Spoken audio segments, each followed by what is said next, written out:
Hello everybody and welcome to the last of the difficult puzzles for the week. This is our last puzzle challenge for this particular week for chessuniversity.com. This is Ryan Murphy presenting the puzzle where it's white to play and checkmate in 4 moves. So if you find the line, you can feel free to post it either on YouTube or on chessuniversity.com where you can get credit in the form of reward points on your account there. So check out the link in the description if that sounds interesting. This, as a change of pace, comes to us from a classic game, actually, played between Vidmar and Tarrasch back in 1906. So it's an old famous game, and this is sort of a what-if moment from the analysis, where if Black had played slightly differently, they would have lost differently, but with a nice checkmate. So I figured this would make a nice calculation puzzle. The line is pretty straightforward. There's not a lot of branches. It's just a very linear thing. So as sort of advanced difficulty tactics go, this might be on the easier end of that spectrum, but still a good calculation exercise. And I will quickly go over the game up to this point. I don't want to spend too much time. You could spend like a whole hour going through this game easily. There's lots of cool tactical moments, but I'll just try to highlight some of the key parts and then bring us back to this position where again it's white to play and checkmate. Okay, so this game began as a QGD. White played knight c3 and then c5 going into the Tarrasch, so you gotta live up to your name.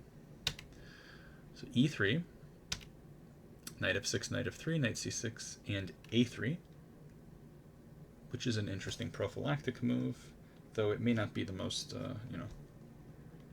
spirited way to play the position. I think one of the main ideas is that white would like to take on c5 and then follow up with b4, gain a lot of space on the queen side, but black doesn't need to allow that. So instead they took on d4, e takes d4, and now white is very likely going to end up with an isolated queen's pawn because these guys will trade. Bishop e7 played, bishop f4. It's also possible to play c5 and get a structure that you oftentimes get out of the Caro-Kann, but most probably black's going to be able to break with e5 and get counterplay, so it might be too early to play c5 just yet. Anyway, bishop f4 castles, rook to c1, dc4, bishop c4, queen to b6. A slightly greedy move going after this pawn. Also, this pawn's very easy to defend, and it also doesn't need to be defended, as white's play showed. White just castled and left that pawn. But there's nothing wrong in particular with b4. Normally you'd have to watch out for a move like a5 to undermine, but in this particular case, I think b5 is more than fine for white. White's just gaining space here. Okay, anyway, castles was played, and then a6. You might be asking, why didn't black take this pawn? And the most immediate answer is that after knight to b5, this queen is completely out of play, and lots of threats coming on the c7 square. So, not to mention rook b1 is in the air, so very dangerous to grab this pawn. Anyway, a6 played. That keeps the knight out of b5, so now white goes b4. Queen to a7. That's a pretty terrible square for a queen. Unnecessarily passive, and white begins to go after the king. So first they centralize their pieces, then they try to exchange one of the defenders on the king side with the move bishop g5. It would have been more consistent here to chop on e7, but instead white went back to e3. So that's a pretty inconsistent decision. Probably much better to trade. But anyway, bishop f6, now knight to e4 with tempo, knight c to e7, and many moves are good here. This position's already awful for black.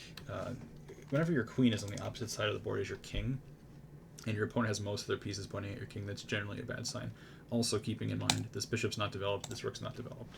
So black is asking for trouble here, and there's many ways to start the attack here, but for example, I think bishop takes d5 is what the computer wants, and if knight takes, then there's this tactical shot, bishop takes h6, and if takes, you have takes, and then knight e5, and this is apparently crushing, because again, there are no defenders near the king, and white is threatening ideas like queen g3 check, the king can't go in the corner because then there's knight f7, it's just a horrible mess, and there's also rook lift ideas. Black is so poorly coordinated that white can sack a piece, and then spend a couple tempi shifting pieces over because it takes forever for these pieces to communicate with this side of the board. So anyway, that's how bad it is that white can already sacrifice a piece here and begin the attack. But white goes for g4.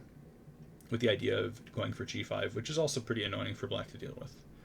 So black played king f8, getting out of the g-file, though it's probably prudent as black here to finally develop some pieces. So trying to get this guy out, maybe reintroduce the queen to the defense laterally. Some move like this was much likely better.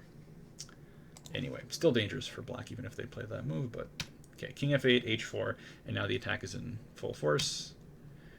Knight g8 played, and now g5. This was white's idea all along. And already black is completely busted here. Knight e5, bringing in another piece, and after f6, check, check, and knight to c5, posting up on a very strong square. And the funny thing is white hasn't even sacrificed anything major here to get this attack going. This is all for free. All right, f5. Yeah, this is horrible. It's amazing that Tarrasch played this game, actually, seeing as he's such a well-known chess player. He's like a classic player, but he did play some pretty awful games. I mean, just horrendous things he did to his pieces, just absolutely awful. But he had some games like this. Anyway, queen e2, g6, trying to keep the queen out of h5. Knight takes g6, takes, and queen h5 anyway. And yeah, you don't need me to tell you that this is losing for black. It's pretty obvious just by looking at it. Some positions are like that. You can just look at them and know that they're lost because of how bad all the pieces are for one side. That's a nice in-between move. Knight to e5, discovered check, before taking back on c5 with the rook to keep the action open. This way there's more ways for pieces to flood into the attack. You could, of course, take with the pawn. There's nothing wrong with taking with the pawn, but I think it's more active to take with the rook.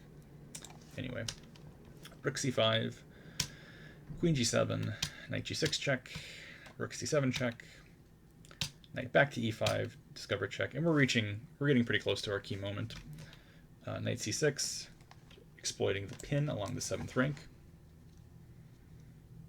Rook d to c8, trying to trade some stuff.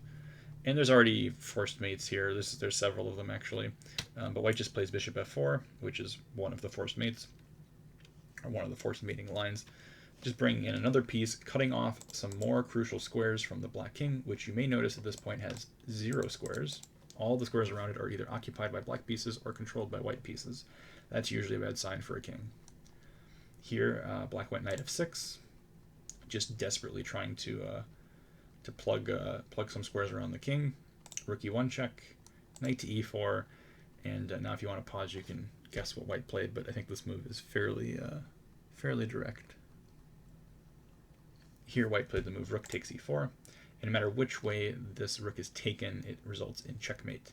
In the game, I will first show that f e4 was played, and then queen g4 check, king f7, queen takes d7, black resigned, because they're getting mated no matter where they put the king. For example, if they go here, there's knight e5, and if queen takes e5, there's a funny checkmate, queen f7, and if they don't take it, well, the options aren't much better. If they go this way, there's queen h3 checkmate, and if they go back this way, you just take the queen with mate. And that's just one example, but the key question is what happens if they take the other way? And that's our puzzle for the day. So here it's white to play and forced mate. Hopefully you guys will spot it and comment your solutions on chessuniversity.com. Thank you for watching, and I'll see everybody tomorrow for another puzzle video.